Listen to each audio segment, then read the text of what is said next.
Mas, ini penampakan rumahnya. Yang di Jawa Timur, Pak De. Ya, yang di Jawa Timur ini. Ini Mas Edwin, ini rumahnya.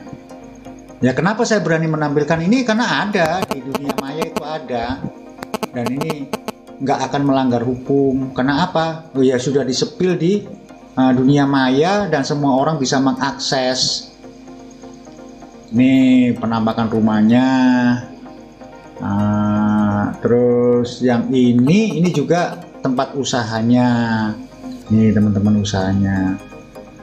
Yang tahun 2003 atau 2004 dia ini membuka laundry.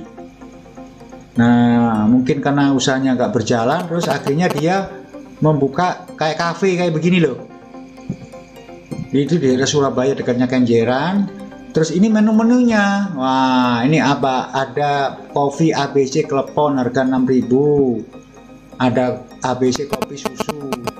Nah, enak, sebenarnya enak loh jualan kayak begini ya, daripada menistakan agama.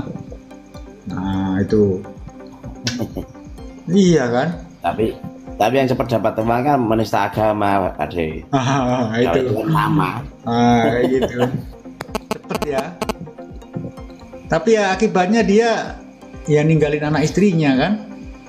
Aduh. Saya salah sendiri.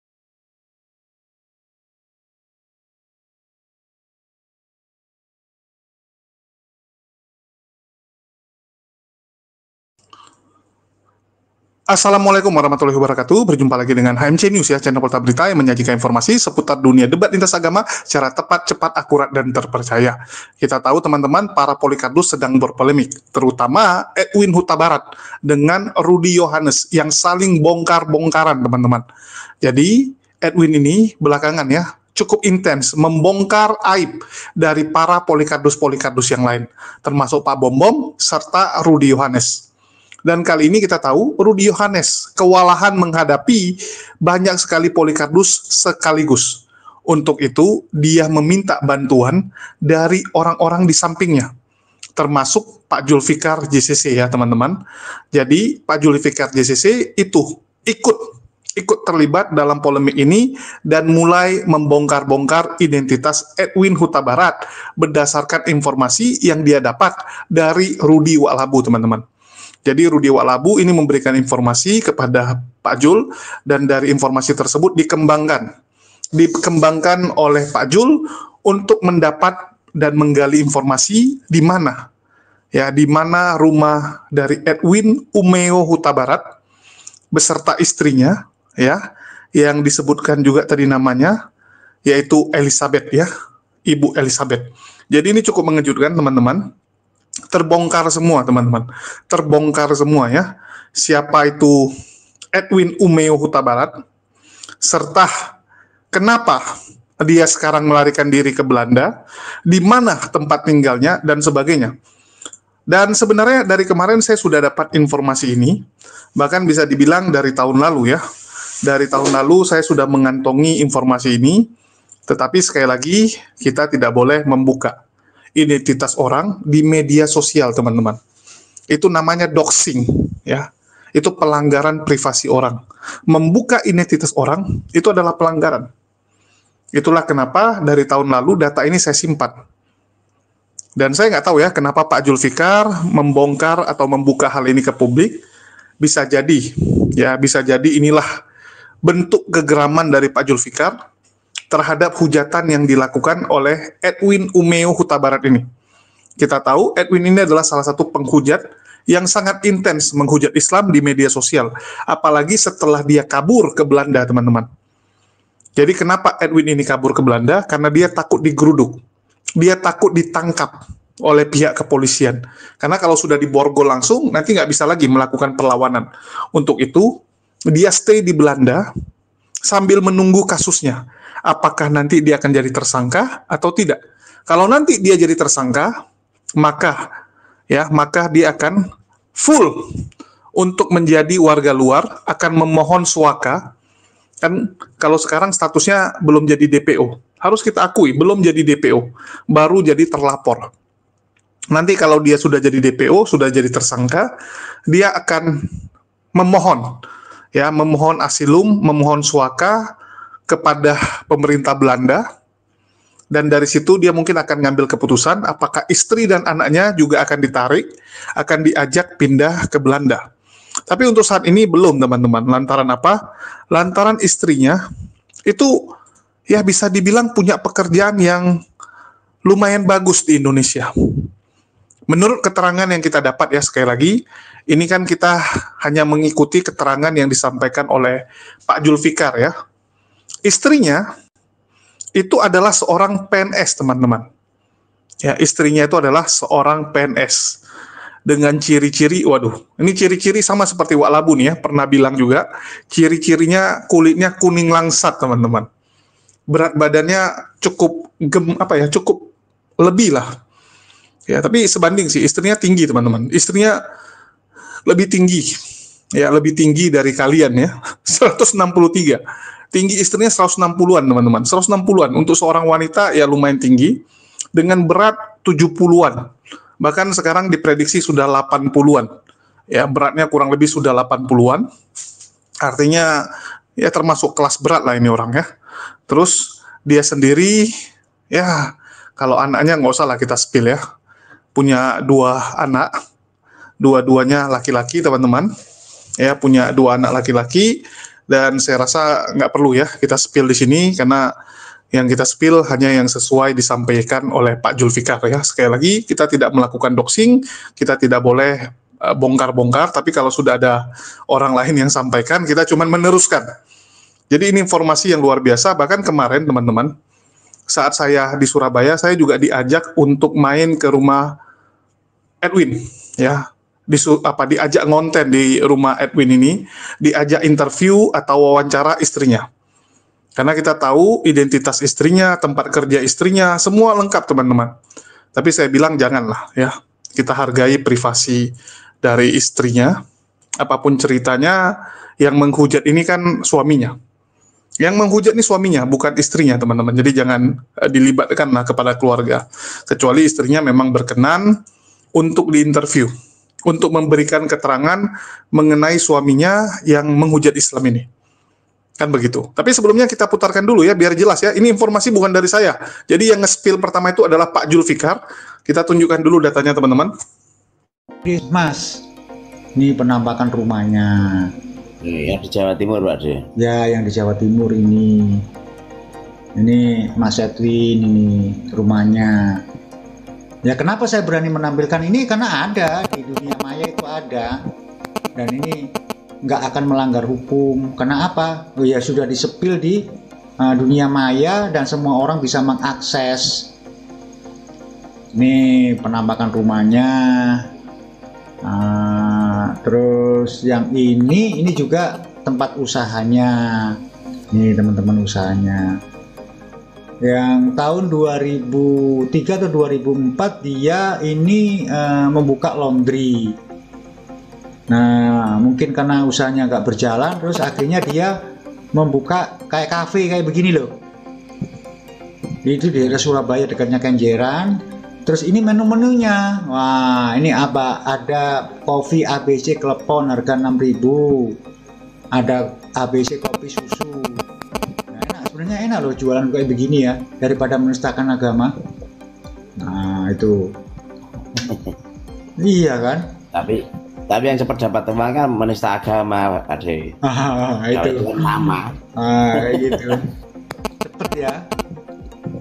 Tapi ya akibatnya dia ya ninggalin anak istrinya kan. Aduh. Sengsara sendiri hanya menikmati sedikit uang. Hatinya tersiksa. Akhirnya ya kayak begitu jadinya. Mana yang penistaan itu ya? Untuk dia pernah kerja di mana? Kebetulan saya juga menemukan ya data-datanya. Tapi dia sudah keluar kok. Dan dia itu sebenarnya mapan loh.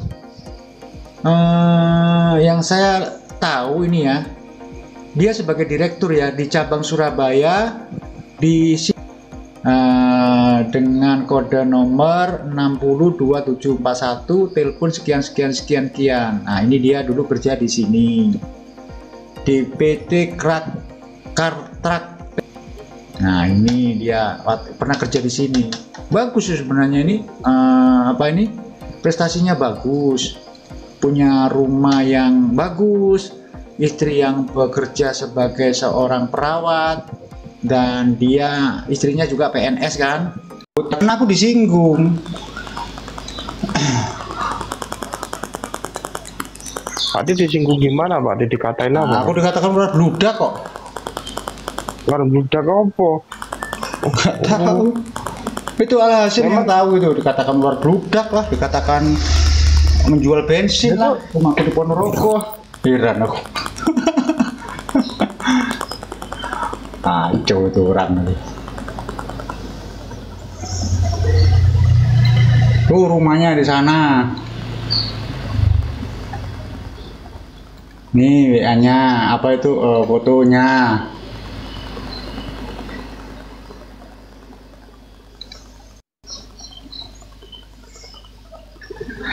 Yang melaporkan siapa? Bukan saya yang melaporkan, ada orang lain. Sudah 1 tahun yang lalu dilaporkan itu. Kasusnya apa? Penistaan agama. Siapa yang melaporkan? Dari GP Ansor Surabaya. Terus jangan dikatakan tuh saya melapor, bukan ya. Nah, kenapa dilaporkan? Terus sekarang di mana? Oh, nggak ada di Indonesia. Tapi istri dan anaknya ada di Surabaya. Ini kalau dengar istrinya gimana ya? Dia menggauli anaknya orang itu sampai 3 kali, gimana ya?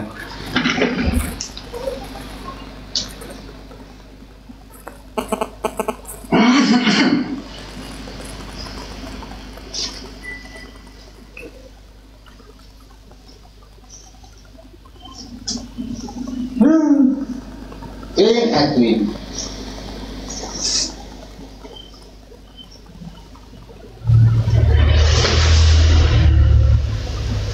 Istrinya kerja di Sudiharjo sana loh. Aku tahu kok. Angkang si Akang ini. Kerja di Sudiharjo. Iya. Kalau teman-teman mau tahu rumahnya ya DM aja ke aku, tak tunjukin. Tapi ya mau apa kalau mau tahu? Harus ada tinjau, nanti DM Mbak Jul, di mana rumahnya Edwin ini, kasih tahu ya, cuma dijadikan konten, saya nggak mau.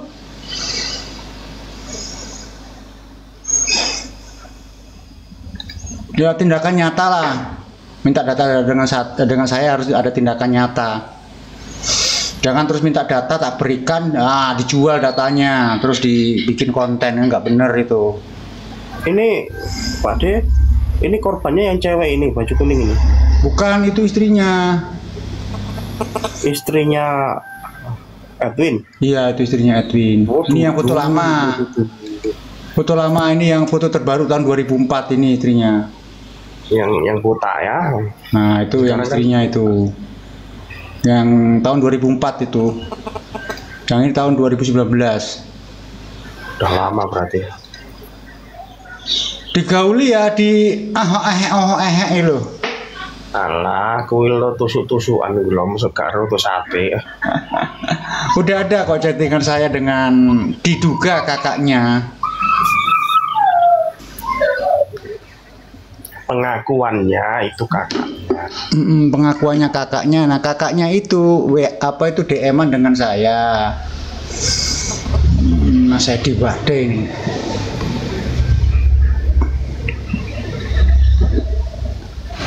Mas Di, mana Mas Di? Itu fotonya siapa Bang? Bang Jul, siapa itu? Si Edwin. Siapa? Si Edwin. Oh Edwin yang suka musuhi aku gitu? Iya, si Edwin Metatron itu. Ya Allah, Wah, kenapa itu? Nah, dia nggak, ini aku bukan dapat informasi, aku langsung berhubungan. Dia menggauli anaknya orang, adik kakaknya namanya Inaya, digauli sebanyak 3 kali dan diajarkan paham di luar Islam. Nah kan, ya bener tuh orangnya. Orang itu sama aku jahat banget tuh. Oh, semua diserang itu Mas Edi. Oh iya. Semua ini ya WA DM-an saya dengan dia nih. Minta tunjukkan ya. Nah ini ya, ini kan WA saya. WA FB saya ini. Tak gedein ya, bentar. Baca sendiri Mas Edi, aku disingin bong nih. Ini bukan anu ya, bukan sering kisrot ini. Ini langsung dari FB saya tuh. Tuh. Saya tanya, itu kejadiannya bagaimana Bun? Dengan si Edwin Huta Barat, saya tahu posisi Edwin. Nah, dijawab ini jawabannya. Alhamdulillah, sekiranya di mana Pak lokasinya sekarang? Tahun lalu Bapak, adik kami kenalan sama Edwin. Adik kami diajarkan paham di luar Islam, terus diajak jalan dan 3 kali diajak hubungan badan. 3 kali diajak hubungan suami istri. Adik kami mengaku kayak terhipnotis dan sampai sekarang masih trauma. Tuh. Ini bukan chatting, bukan anu ya, bukan screenshot ini, chattingan langsung saya ini. Iya, Saya iya. tuh gini Bang Bejul, saya itu orangnya ya, saya bukan sok pintar sok apa ya. Aku kalau orang nggak bener tuh dalam hatiku nggak terasa gitu loh. Bukan saya bener ya, tapi aku bisa ngerti orang ini nih nggak beres nih bener toh. Orang Kristiani bener itu nggak suka kasar menyakiti orang tuh enggak lah, ini mesti bener ya bener. Nah, Bang Edi, setahu Bang Edi, aku pernah nggak nyinggung si Edwin? Enggak. Nggak pernah kan? Nah ini di suatu tempat dia itu sedang menghibah saya, mengatakan saya itu ular bludak lah. Oh, sing Bang Jul itu dikira mengadu domba orang Kristiani. Padahal aku sudah menerangkan. Aku yang paling bela dulu Bang Jul aku loh. Dulu si siapa itu jenenge? Salah paham si siapa? Justin salah paham. Tak beritahu. Ya kan? Kalau aku kan orangnya lurus-lurus saja. Yang benar ya benar. Oh, dia sakit hati kalau Pak Dizul buka konten antar dinom. Itu bisa jadi terus dekat dengan aku itu loh. Dia jengkel. Dia itu awalnya gini Pak Jul. Dia itu debat dengan saya kalah telak. Debat dengan saya kalah telak itu jengkel itu. Kalah tuh di hadapan orang banyak. Dia bilang gini, baptisan yang benar itu hanya karena gereja ortodoks. Saya tanya, bro, sekarang mana silsilahnya? Pendetamu tuh ada keturunan dari rasul keturunannya Yesus, mana silsilahnya? Nah gitu tak modelin Islam gitu loh. Ada nggak silsilahnya? Ada kan? Ada. Nggak bener, bukan Kristen nggak model gitu. Kau dia dan aku bilang orang Kristen itu menjadi dalam tanda petik jadi Kristen ya, tubuh Kristus itu bukan karena orang pemberitaan atau gereja, tapi karena dari atas mendengarkan berita, percaya di hati, nah dia lahir baru. Yohanes 3 ayat 3, karena dari atas bukan dari gereja. Aku bilang kau dia marah dan serius. Nah kemarin kebetulan aku di Justin dikasih panggung, dinaikkanlah Edwin. Hancur lah kalau orang dikasih panggung sama saya. Oh iya, tahu lah. Iya. Lo mau apa? Mau framing malah lo kena sendiri kalau sama di badai. Oh saya nggak ada emosi kok. Ya aku lo tahu di mana kerjanya istrinya, nama istrinya siapa, dia kerja di mana, rumahnya di mana, aku tahu. Oh gitu Bang. Lo tahu banget aku. Sebenarnya gimana sih Bang? Dia itu apa sih? Jadi kok koyonya nang apologet ki koyo. Aku nggak paham orang itu. Ya dia sebenarnya di Surabaya itu ya, atau Surabaya Sudiharjo itu jabatan cukup lumayan dia. Jabatan cukup lumayan, tapi ya nggak tahu ya, karena mungkin Islamophobia atau kena penyakit agak sedeng atau gimana, sehingga dia ini sering melakukan penistaan agama. Dan sudah dilaporkan dari GP Ansor Wonocolo, sudah dilaporkan 1 tahun yang lalu. Nah, berbarengan dia dilaporkan, dia itu meninggalkan Indonesia. Terakhir kedeteksi kan bergaul sama Paul Zhang. Nah, Paul Zhang kemarin itu konfirmasi di komanya siapa, kemana aku lupa ya, di komanya Joy kalau nggak salah, bahwa sekarang ini udah nggak bergaul dengan Paul Zhang. Entah dia kemana, entah di Belanda, entah di Jerman, dia melalang buana. Itu loh. Nah setelah dia itu di luar negeri, malah hujatannya itu bukan hanya ke dalam Islam, ke dalam Kristen, bukan hanya Bang Edi, semua dihujat. Mikana lah, Pak Bom lah, dihujat semua. Sakit jiwa dia. Dia bergaulnya sama ini Bang, bergaulnya sama kiamat. Oh alah, kiamat. Kiamat itu kalau di kitab Wahyu Bang ya, ini tak ajari nih. Namanya pengikut Nikolaus. Pengikut Nikolaus itu dibenci Tuhan. Nah, Nikolaus itu ajarannya apa? Hierarki. Katolik, Ortodok itu hierarki. Iya. Nah, di Kekristenan itu nggak ada hierarki. Kalau misalnya ada pendeta itu sebenarnya hanya penanggung Yang up dan mau foto-foto dan lain-lain tentang Edwin mau di-share karena semua ada hubungan dengan adik saya. Adik saya dalam posisi trauma, apalagi pemberitaan di media sosial udah gencar dan cenderung menuduh pihak kami berbohong.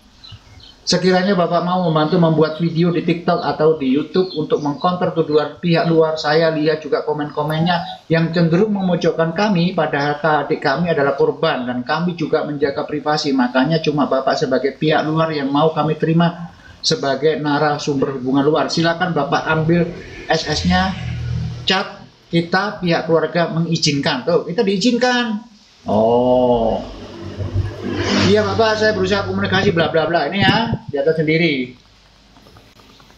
Tapi kita ini objektif aja. Entah ini bener, entah ini rekayasa kita nggak tahu ya. Tapi yang jelas sudah ada jejaknya di sini. Nah, aku juga mengatakan bahwa apa yang isi cacatan itu sesuai data atau tidak kita nggak ngurusin itulah. Ya bukan urusan kita. Bukan urusan, tapi jejak ini ada. Analisa sendirilah ya Pak ya. Iya, kamu nilai sendiri. Kalau tetap nggak terima, ini cuma pembukaan informasi saja atau jejak digitalnya. Kalau ingin menyelidiki ya silahkan cari sendiri.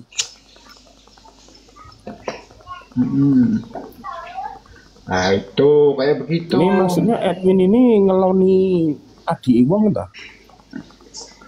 Adiknya kakaknya namanya Inaya.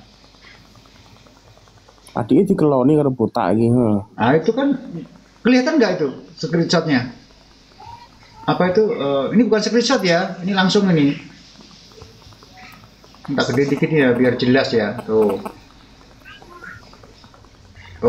biar jelas ya teman-teman tuh.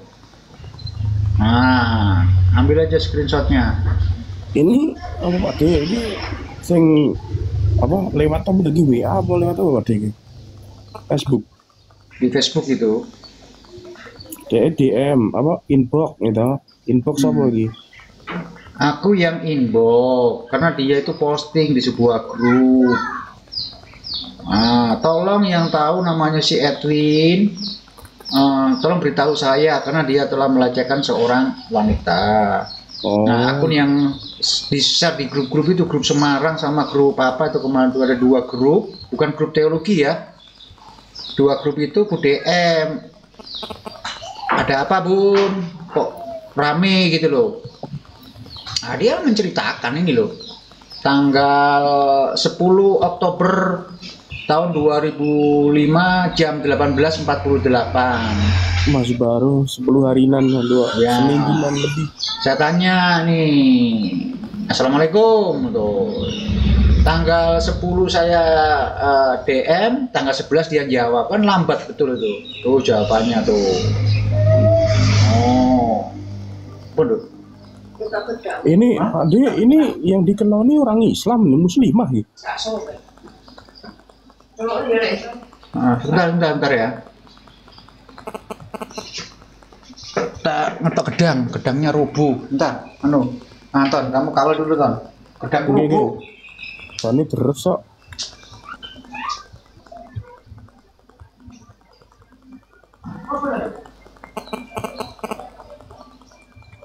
Ya Allah, ya kalau istri Edwin itu merasa difitnah dan melapor, sama saja masuk kandang, keluar dari kandang macan masuk kandang singa Pak.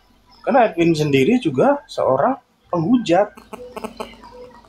Ngapain juga dia lari kan? Kalau dia sampai lapor ke polisi ya merambat-merambat. Aku tak motor sih. Tadi kawal sih Ton, aku ngetok gedang Ton. Enggak. Tapi nggak mungkin lah itu keluarga Edwin berani melapor ke polisi kalau pencemaran nama baik. Bisa bunuh diri itu namanya, sama aja. Store. Dia aja kan lari.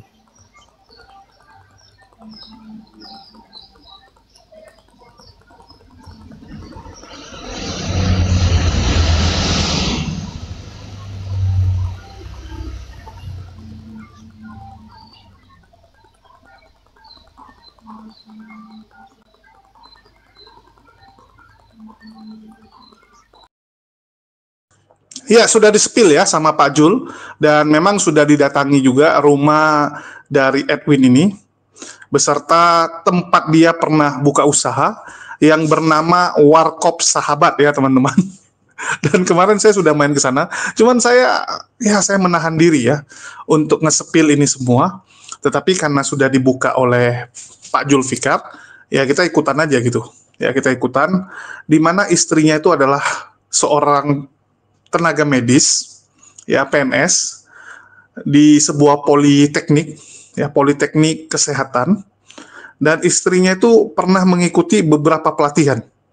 Ya, jadi ada beberapa pelatihan khusus istrinya yang sebenarnya ini pelatihan yang diikuti istrinya ini sangat berguna untuk supaya Edwin ini bisa mawas diri dari Elia Miron mungkin ya. Ya, istilahnya bisa jaga-jaga inilah, jaga-jaga segala kemungkinan. Karena ternyata istrinya teman-teman, wah ini kok saya sambil ketawa nih kalau bahas ini ya. Jadi istrinya tuh pernah ikut pelatihan HIV teman-teman. Ya ikut pelatihan HIV, saya nggak tahu nih apa yang dilatih di sana, tapi bisa jadi dia tahu ciri-ciri orang kena HIV dan sebagainya, atau mungkin antisipasi HIV itu seperti apa ya.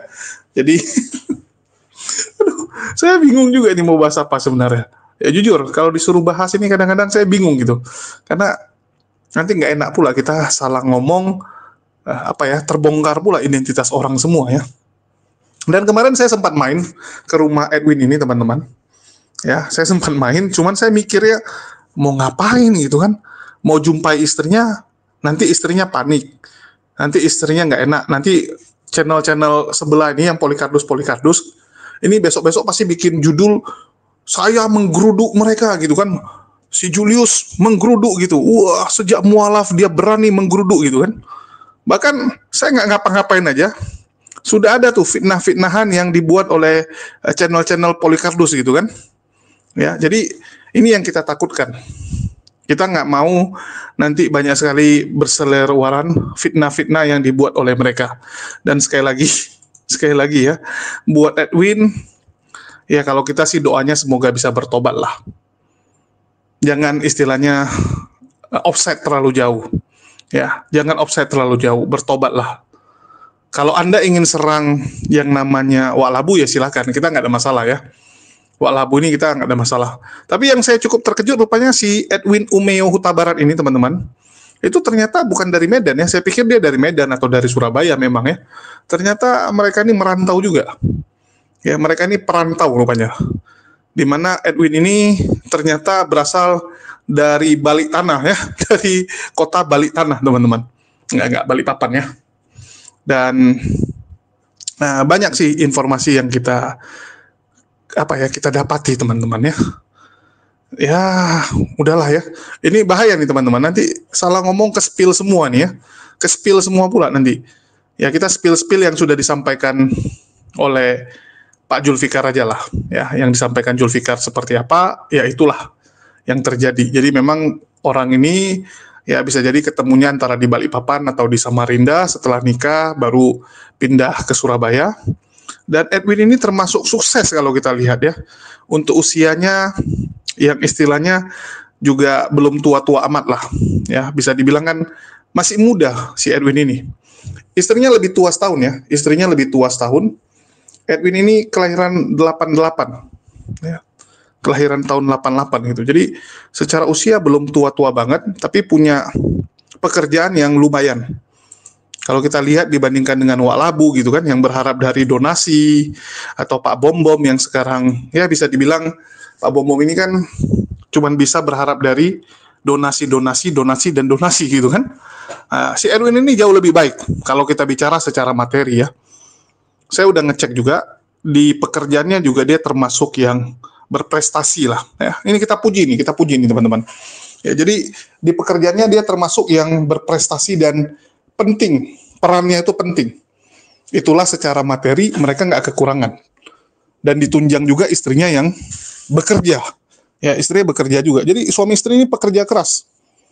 Kalau Edwinnya jago teman-teman, jago cari duit. Harus saya akui. Ini orang jago. Dibandingkan Polikardus yang lain, ya nggak ada apa-apanya Polikardus yang lain. Kalau bicara nyari duit yang benar ya, nyari duit yang halal. Ini kita bicara nyari duit yang halal nih. Si Edwin agak lebih mending teman-teman. Tapi tentu saja ya kita tidak boleh melupakan bagaimana hujatan yang dia lakukan. Ya, bagaimana sadisnya hujatan-hujatan yang selalu dibuat oleh Edwin, apalagi setelah dia kabur ke Belanda. Coba lihat, mulutnya tuh lancang sekali. Ya, ngata-ngatain nabi kita, ngatain Islam gitu.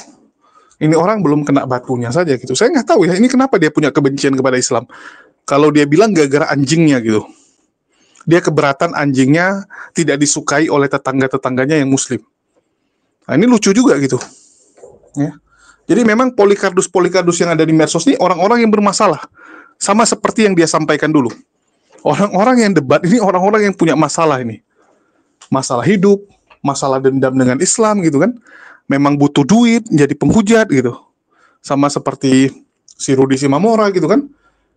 Karena memang tekanan hidup, pekerjaan gagal, butuh uang, akhirnya apa? Menghujat teman-teman. Luar biasa sekali mereka ini ya. Dan sekali lagi, ini yang spill bukan saya ya teman-teman. Kalian sudah lihat, kalau saya cuma diajak posisinya. Saya cuma diajak untuk melihat, oh mantap juga ini rumahnya gitu kan. Nah, lokasinya di mana kalian sudah dengar sendiri itu. Pak Jul yang ngomong, bukan saya ya. Pak Jul yang ngomong. Itu di live kan teman-teman, di live kan. Dan banyak channel-channel juga ikut menyiarkan. Termasuk channel-channel Kristen teman-teman. Channel Kristen yang punya dendam dengan yang namanya Edwin Botak. Itu juga ikut menyiarkan. Dan kita simpan linknya ya. Kalian bisa lihat, saya taruh linknya tadi. Dengan tujuan apa? Supaya nanti jangan timbul fitnah. Nanti jangan bilang, itu si Julius yang spill duluan. Weh, kurang ajar kalian gitu ya. Saya udah cukup pengalaman lah. Bagaimana fitnahan kalian buat kepada saya. Alhamdulillah saya simpan semua link-link. Yang saya anggap bisa berpotensi bahaya. Saya simpan linknya sebagai bukti bahwa saya hanya menyampaikan ada berita seperti itu. Termasuk yang HTD ya. Apalagi kalau HTD udah ngomong. Saya simpan linknya bagus-bagus. Supaya bukti kalau kita cuman mempertanyakan pernyataan dari si A, si B, si C ini. Tujuan kita adalah supaya kalian berpikir. Ya, supaya kalian sadar gitu. Menurut kalian bagaimana pendapat kalian gitu kan? Nah, jadi jelas di sini. Kalau saya nggak pernah yang pertama mendalilkan sesuatu. Ya, beda sama kalian yang kerjanya fitnah sana, fitnah sini. Saya ingat sekali bagaimana Wak Labu begitu getol memfitnah saya di Polda Sumatera Utara. Luar biasa. HTD disebut ciptaan saya, pernyataan HTD disebut saya yang suruh. Ya, luar biasa memang. Saking nggak ada kerjaannya mereka. Itu yang mereka lakukan. Nah, jadi di sini kita spill halus ya. Kalian bisa lihat rumah dari si Edwin ini dan ya lumayan bagus teman-teman. Ya, jadi ini rumahnya nih setelah kita cek 1M ke atas juga.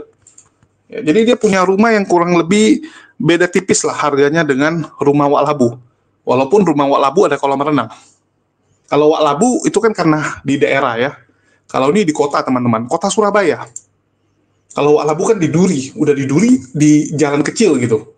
Nah, kalau ini di dalam komplek, ya di dalam komplek dan memang harganya lebih mahal. Dan tentu saja yang paling beda adalah Edwin ini membeli rumah tersebut murni dari hasil dia bekerja tanpa ada hubungan dengan dunia debat lintas iman. Ya, bukan dari hasil YouTube atau saweran gitu, enggak. Beda dengan Rudi Wak Labu yang membeli atau membangun rumahnya dari hasil menjadi Polikardus. Ataupun nanti Edis ya. Edis kalau jadi beli rumah, nah itu kan dari hasil meminta. Ya, meminta donasi terus. Nah, jadi memang beda. Terus dia juga pernah buka usaha. Kalau usaha ini kita nggak tahu. Ini sewa atau punya sendiri tanahnya, atau bangunannya punya sendiri atau tidak. Tapi nampaknya ini sewa teman-teman ya. Jadi rumah keluarga. Ya, ini rumah keluarga yang dipakai oleh Edwin ya, jadi keluarganya di situ. Saya nggak tahu ini sewa atau beli. Kalau rumah dia yang dia tempati, kita juga nggak tahu apa ini sewa atau kredit atau apa ya. Tetapi nampaknya ini kredit teman-teman, kemungkinan besar kredit. Karena kita lihat kalau orang nyewa biasa dia nggak banyak rombak, kan gitu. Nampak teman-teman. Biasanya kalau orang hanya sekedar nyewa rumah, dia nggak mungkin tanpa perabot. pasti dia pakai perabot yang ala kadarnya gitu kan, yang bisa dipindah kapan saja. Tapi kalau perabotnya ditempa, kemungkinan besar ya dia beli. Kalau nggak beli, ya dia belinya secara cicil gitu kan. Istilahnya kemungkinan kecil lah kalau itu sewa gitu. Kalau perabotnya perabot yang tempa. Itu aja sih cara lihatnya teman-teman. Ya kecuali dia nyewa 20 tahun, 15 tahun ya mungkin gitu kan. Perabot tempa pun jadi gitu. Tapi setahu saya jarang lah. Ada orang yang pakai rumah sewa, banyak sekali perabot-perabotan yang tempat-tempahan. Karena nanti kalau pindah nggak bisa dibongkar itu, terpaksa ditinggal, kan rugi. Ya, rugi. Itu yang teman-teman harus tahu. Jadi kalau saya itu lihat sesuatu tuh saya analisa betul-betul. Jadi kemarin itu banyak orang nanya sama saya, bisa jadi sewa itu Bang Jul. Dia bilang kan, ada teman yang bilang gitu, sewa itu, nggak mungkin dia punya duit, si botak ini miskin gitu kan. Saya bilang, ya lu lihatlah tuh perabotnya, kan bisa kita ngintip dari jendelanya, kelihatan gitu kan. Kelihatan gitu isi dalam ruang tamunya lah. Kalau kamarnya kita nggak lihat, tapi ruang tamunya kan udah lihat. Saya bilang kalau sewa, setahu saya jarang orang pakai tempahan. Betul nggak? Kalian lah yang nyewa-nyewa. Kalian pakai perabot tempahan nggak gitu? Pasti nggak kan? Pasti perabot yang bisa kapan aja dipindahin. Nggak mungkin yang mati. Istilahnya nggak mungkin yang lengket mati ke dinding. Kalau lengket mati itu nanti repot kok waktu pindah. Itu aja sih. Nah, kalau saya tuh analisa tuh benar-benar satu-satu. Sampai teman-teman kemarin nanyain kemarin, kok bisa tahu Bang Jul? Aduh, inilah pentingnya kita punya kemampuan jadi detektif.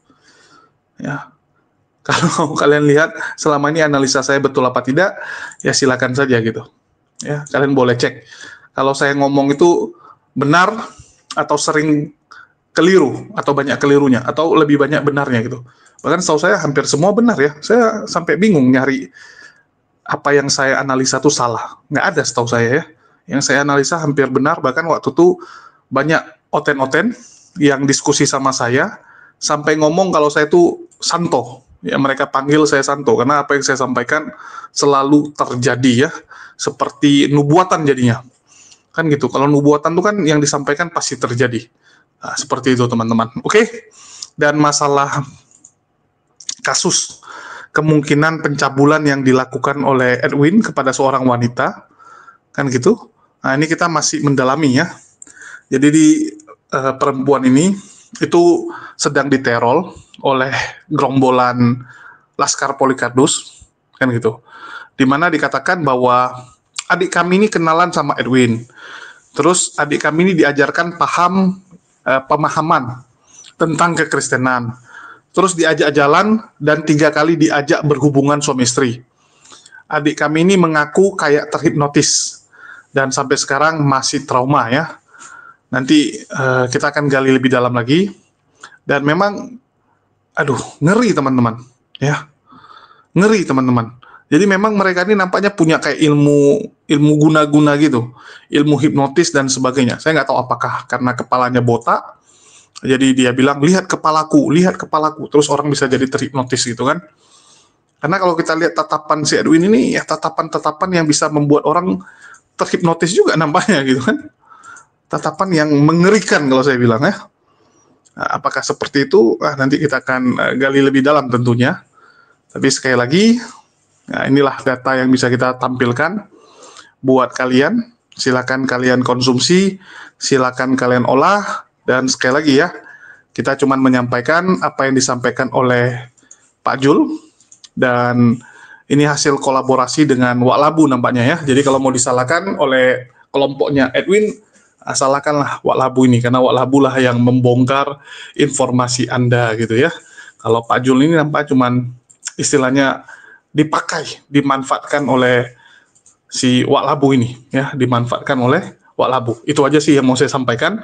Dan sekali lagi teman-teman, kalau ada yang nanya kepada saya, ini Bang Jul kok kuat kali gitu ya, HMC ini kok kuat kali gitu, baru pulang dari Jawa Timur yang padahal setiap hari kurang tidur. Jadi saya selama di Jawa Timur, bayangkan, seminggu teman-teman, ya selama seminggu saya tidur itu cuma 3 jam setiap hari. 3 jam saya tidur teman-teman, ngantuknya na'udzubillah. Tapi berkat saya minum madu, dan ya, inilah efek dari madu tersebut teman-teman, membuat kita segar ya. Jadi bagi teman-teman yang mau beli madu, jangan lupa hubungi saya, sangat murah. Ini lagi promo. Kita benar-benar lagi promo supaya teman-teman rasakan dulu manfaat dari Maudi Madu. Merek kita namanya Maudi Madu. Ya, jadi rasakan dulu manfaatnya dan silakan kalian tes. Nah, jadi memang untuk 2 bulan pertama ini kita promo habis-habisan. 2 bulan ini kita akan promo supaya teman-teman yang sebelumnya tidak konsumsi madu membiasakan dulu gitu. Apa sih manfaat madu gitu? Karena madu ini kan di Quran juga dijelaskan ya bagaimana manfaatnya. Oke, mungkin itu aja dari saya. Makasih nih buat teman-teman semua yang udah nyimak dan mendukung channel ini tentunya. Makasih buat semuanya. Di akhir kata saya ucapkan wassalamualaikum warahmatullahi wabarakatuh. Sampai jumpa di konten-konten kita berikutnya.